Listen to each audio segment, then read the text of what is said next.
নমস্কাৰ আমাৰ চেনেলৰ অন্য এটি ভিডিঅ'লৈ আপোনালোক সকলোকে স্বাগতম জনাইছো।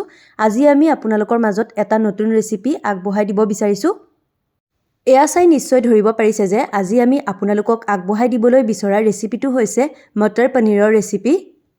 ভিডিঅ'টো সম্পূৰ্ণকৈ চাই যাব আৰু যদি ভিডিঅ'টো ভাল পায় তেন্তে লাইক, কমেন্ট, শেয়াৰ কৰিব আৰু চেনেলটো সাবস্ক্ৰাইব কৰিবলৈ নাপাহৰিব। তেন্তে বলক আজি আমি ভিডিঅ'টো আৰম্ভ কৰো। ইয়াৰ বাবে আমি 3টা পিয়াজ, 3টা বিলাহী, আদা নহৰুৰ পেষ্ট, কেঁচা জলকীয়া, গ্ৰীণ মটৰ আৰু কেইটুকুৰামান পনীৰ লৈছো। এতিয়া এখন কেৰাহীত অলপ তেল গৰম কৰিছো। পনীৰখিনিত অলপ নিমখ আৰু অলপ হালধি মিহলাই লৈছো। এতিয়া গৰম হৈ যোৱা তেলখিনিত পনীৰখিনি অলপ অলপকৈ ফ্ৰাই কৰিছো।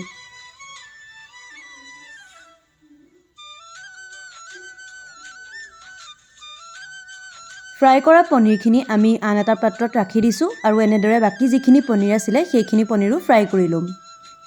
একেখিনি তেলতে আমি প্ৰয়োজন অনুসৰি তেজপাত, ডালচেনি আৰু ইলাচি দিছো।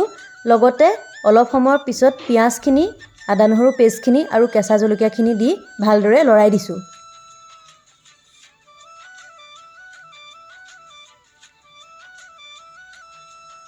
গোটেইখিনি অলপমান ভাজি লোৱাৰ পিছত বিলাহীখিনিও তাত এড কৰিছো। এতিয়া আমি ইয়াত সোৱাদ অনুসৰি নিমখ, হালধি, জলকীয়া গুড়ি, জিৰা পাউডাৰ, ধনিয়া পাউডাৰ আৰু অলপ গৰম মছলা এড কৰিছো। গোটেইখিনি ভালদৰে এতিয়া অলপ লৰাই দিছো।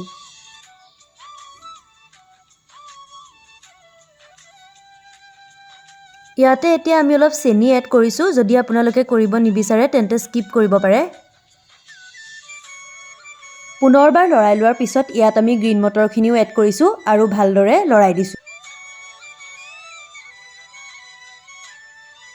ভালদৰে লৰাই হোৱাৰ পাছত আমি এতিয়া ইয়াত অলপমান পানী এড কৰিছো। এতিয়া জুই ফ্লেমটো অলপমান হাই কৰি ল'ব। এয়া চাওক অলপ অলপকৈ উতলিবলৈ আৰম্ভ কৰিছে।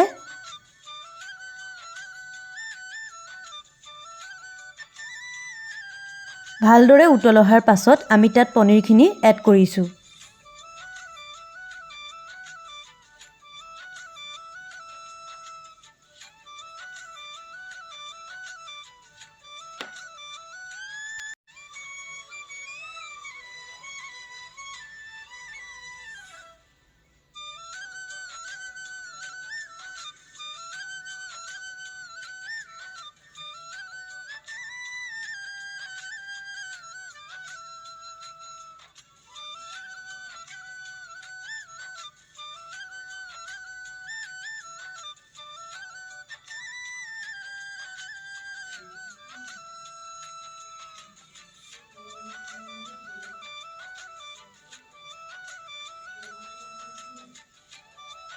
সোৱাদৰ বাবে 1 চামুচ ঘি এড কৰিছো।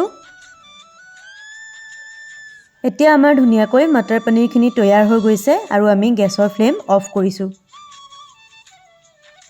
দেখিছেনে কিমান ধুনীয়া কালাৰ আহিছে।